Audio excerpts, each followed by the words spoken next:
What's up, dudes? It's ET13 and welcome back to another video. And as you can tell by the thumbnail and the title, this is my Captain Marvel movie review. I'm sorry it took so long to get out, but I had a lot of hassle trying to get that intro together. Hope you liked it. Anyway, before we get in, I would like to address when I put spoiler alerts in my videos.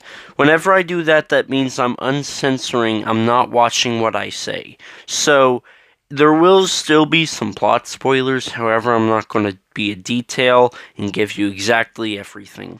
So, if you want to keep watching, continue on, but all my reviews will have quote-unquote spoilers in them. But anyway, I was going to put that in another video, but it's worthless because it's like 30 seconds to say. Anyway, let's get back into the review.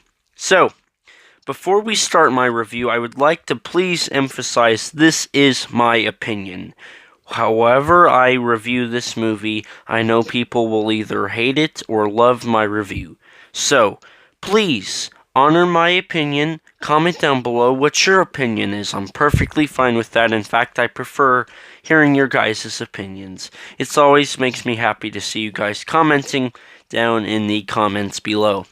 Anyway, like I said before, there will be spoilers, so please watch out. There will be a couple of big ones in this review. However, they're not going to be game-changing. They're not going to ruin the movie for you. But, yeah, of course, as always, we're going to break it down into 4 separate parts, starting with the acting and cast, then the writing and script, special effects, direction the movie went, and then after that, I'm going to basically just tell you where it is in the basic vicinity of where I would put this in my Marvel movies. Maybe down the line I'll do a Marvel-thon and review all the movies in the Marvel Cinematic Universe, because I've been around to see it, and boy, it's been a ride. But anyway, let's get into this review. Higher, further, faster. And as always, to start this off, we'll be discussing the acting and cast members of the movie. Really, this is the heart of the movie, and if this falls, really, the movie is not very good. But I have to say, I did not mind the casting call for this movie. There was Samuel Jackson, Clark Gregg, Brie Larson, Jude Law. They all did great in their parts. I honestly did not think there was one bad thing that those people did. I thoroughly enjoyed the casting. Their acting wasn't bad.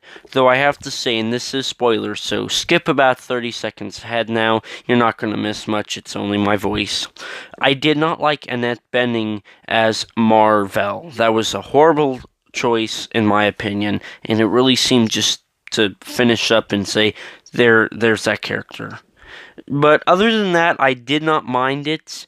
Really and honestly, all the actors were great. I wish Ronan could have had a little more screen time because the actor for Ronan is amazing. But out of 5 stars, I would give the acting cast members 4 stars. Higher, further, faster. Yet again, the writing and script is a huge impact on the movie, and without it, the actors can't do their job or do it well. And really, I enjoyed the script. It did its job. However, we'll get into story a little bit later. But I didn't like some of the lines. People said they seemed a little hammy and cheesy, and I think that's due to the fact of they were going for a different and a more casual Marvel movie, however, a more unique origin story. So I imagine with that mix-up, it kinda was destined to have some moments in it where it's kinda cheesy and weird like that, especially since it's a space-based movie without Taika Waititi or James Gunn. So I have to give the writing and script part 3 out of 5 stars. It's okay, yet it's definitely not the greatest part of the movie. Higher, further, faster. And really, and honestly, the special effects in this movie were amazing. Nick Fury, Clark Gregg, Coulson, both of them, I forgot that they were de-aged. They looked amazing. From the practical effects they used to the CGI, I honestly thought it's the best CGI I've seen since War for the Planet of the Apes, and I stand by that. However, the scenes where they fully CGI'd Carol Danvers in scenes did not look good for some reason. I don't know why. But scenes like that, they seemed wonky and jerky and out of place, and I didn't care for that. But like I said, the CGI they used to enhance the scrolls slightly was amazing. The Nick Fury and Coulson, amazing. And then, of course, your regular Marvel CGI, it doesn't look the greatest, but it gets the job done. So, really, if I were to give this out of 5 stars, I would probably give it a 3, because it did look wonky, but the Nick Fury and Coulson stuff is just amazing. Higher, further, faster. Now, I know I said direction, however, it's now morphed into really me discussing cinematography, the story, and some stuff I left out. To start off, we're going to briefly talk about what I missed out. I forgot to bring up Ben Mendelsohn as Talos is amazing. I love him in all the roles he's done. I really don't have a complaint from anything he's done. And that's pretty much it for that. But anyway, really, the cinematography wasn't half bad. I didn't mind it at all. It didn't seem jerky in any way or out of place at all. So I would give that about 4 or 5 stars out of 5. So that was good. But the story's where I have my most problem. It really had no heart. It had a great plot, but I felt like it tried to connect too much to the bigger Marvel Cinematic Universe. So that really does bog it down for me.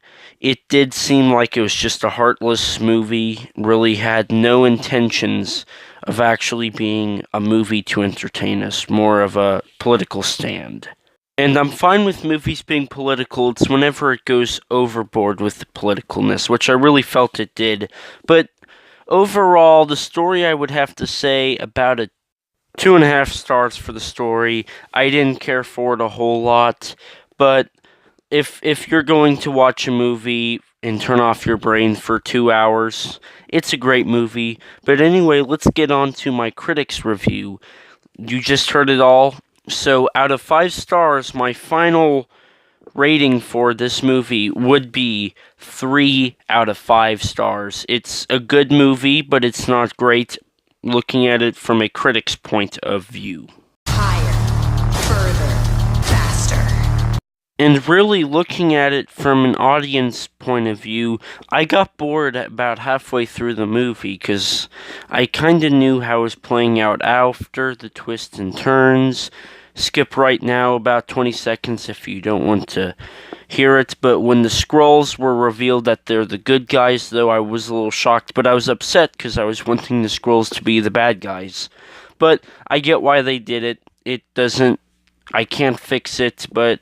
You know, Marvel tried to do this thing, so who knows.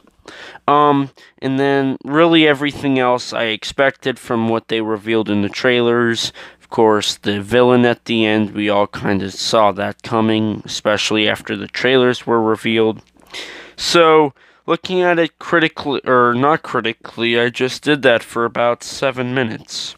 Looking at it as an audience member, I give it 2 popcorn bags. I'm not looking at it politically, I'm looking at how I enjoyed it, and I didn't enjoy it a whole lot. So that's my review of Captain Marvel.